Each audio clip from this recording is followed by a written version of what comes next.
So I actually brought us out to my actual drive on the hole, and the reason why I did that is I'm in position, but the first instinct I always see from players is, well, I'm going to pull out a 3-wood and hit my 3-wood because I hit it the furthest. Well, that may not be the right club. You know, here I am, I'm 200, we're going to call it 270, 260, 270, 280, right? Hitting a 3-wood, if I were to hit it solid, is going to put me into a 30-yard range, 20, 30, 40-yard range up next to the green. I'm not so sure that's the best shot to have. So what you want to do is you want to get your overall yardage and break it down. I'm going to say right now, I'm 280.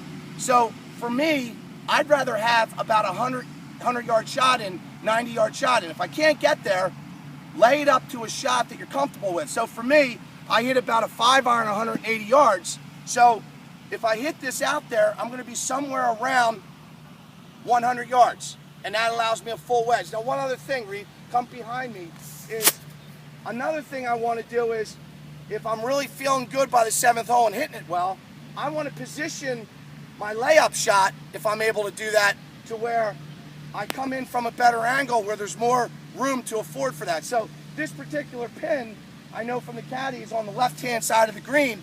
So if I come in from the right, it's going to allow me to have a better angle. So from here, I'm going to aim down the right center of the fairway. If you can move over just so you can see the shot straight on. Remember, get your alignment by getting that angle right in front. I'm 6 inches in front. I'm looking. I'm going to waggle a little bit and then just trust your thing. Okay, for me now, when that comes down, I'm going to be in the right side of the fairway, which is going to allow me a great angle into the pin. Remember, know your yardages, know how far you want to have on your layup so that your third shot is a better shot to have.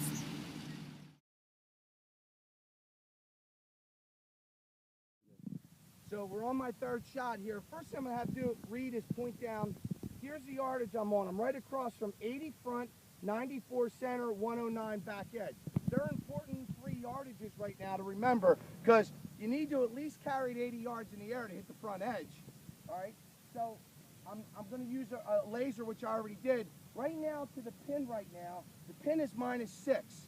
So I have 88 yards right now to the pin from right here. But I know I got to carry it at least 80 to get onto the green. Also, the first thing you should notice is, once you get past the lie's in a great shape, is the pin is cut on the left. An obvious statement is, you miss this left, you might as well write down a bogey. You're going to short side yourself. You don't allow yourself any room for error. And also on our 7th hole here, if you miss it long, it's dead. So long is dead, and obviously short-sided shot is dead. You've got to aim more for the fat portion of the green, or just error towards the side where you got more room. And also know your carry. For me, from this distance, around 88 yards, I got a sand wedge. I'm going to aim just to the right of the pin, and also I want to make sure I don't try to help the ball up. I don't need to try to hoist it up in the air. Hitting down to get the ball up is how the ball is going to come down with the proper spin, land soft, and stay right there. So I'm going to aim just to the right of the pin, maybe about 10 feet. You can see here, again, I'm going to go through my setup where my feet are together. I pick my spot out, and I want to make sure from here I stay down on the shot. So I'm set up, I'm waggling just to the right of the pin, hit the shot. And you can see I kind of pushed it out a little bit, but I'm on the green and maybe a fraction long. So I'm going to have a putt from about 30 feet, 35 feet, but it's still going to allow me on this particular hole to have a birdie putt. Maybe this is your 4th shot onto the green, a par putt. Play it smart. You'll lower your scores down by always playing the highest percentage shot when you're out in the course.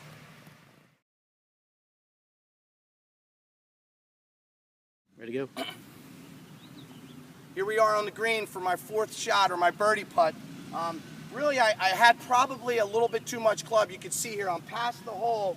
I played it out on an angle, pretty safe angle. I'm a very high percentage player when pins are tucked. So, but again, I probably had the wrong yardage, and you can see there, or the wrong club, to hit it a little too far. So I got a tough putt here to try to get down. So it's really right past, once I start getting a tough putt in there, now I got to think about cozying it down, getting out of here in 5. So I turned a potential birdie hole once I hit my wedge too far by into let's just get par and get out. Now, I've talked about in earlier videos you want to try to find the highest point of the break, or the apex.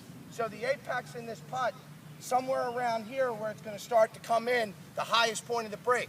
A lot of times you'll see on TV, Tiger, some of the different guys, what they'll do is they'll come down to the halfway point in the putt, and what they'll do is they'll look at where the apex is and how the ball is going to break, so they can get a good sense and a good feel for when they're putting how the ball is going to come in. This particular green has a lot of little soft nuances to it. I don't think the greens at Wissahickon right now, with our new restored greens, break as much as they look. So, but they do have little soft nuances, little soft breaks that you got to watch. So this particular putt is a little bit right to left, and the last part of it, the last 8 feet of it, is downhill. So I got to try to get it to the apex there and let it kind of troll down there to the hole, and just try to get it somewhere into a lag position to where I can get a 2-putt and get out of this. Now obviously when I'm playing, we're going to leave the flag in for the sake of the video so you see it, but try to get a good feel. Distance is key. Distance is the key to 3-putting. If your distance is off, it's not the line, it's the distance once you get longer putts. So you got to get a good feel for a nice smooth stroke, but you don't want any hit, especially on the faster greens here at Wissahickon. Any type of hit in your stroke, you're going to struggle with distance control. So you want to make sure your stroke is back and through, nice and smooth.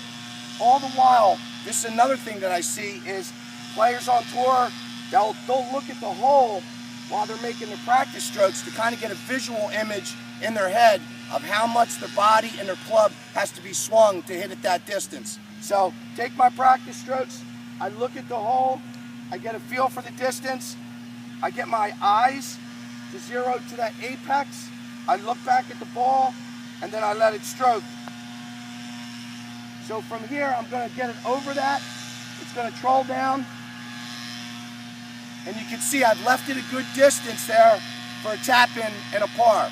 Once I got out of position on the 3rd shot, then I go more into a safety mode. Again, if I'd hit a better wedge in, maybe I'd be a little more aggressive with the putt. We're really thinking that I can make it, but once you get outside 20, 25 feet, 2 putts good, you get out, you make your par. Remember, par 5's are your scoring holes. So if you can get the good tee shot off and get a good position on your 2nd shot, it usually affords you, it leaves you with a short iron in where you can play aggressive or at least get in a position where you can have a good score on the hole. Our 7th hole here at Wissahickon's a great opportunity for you to make a good score.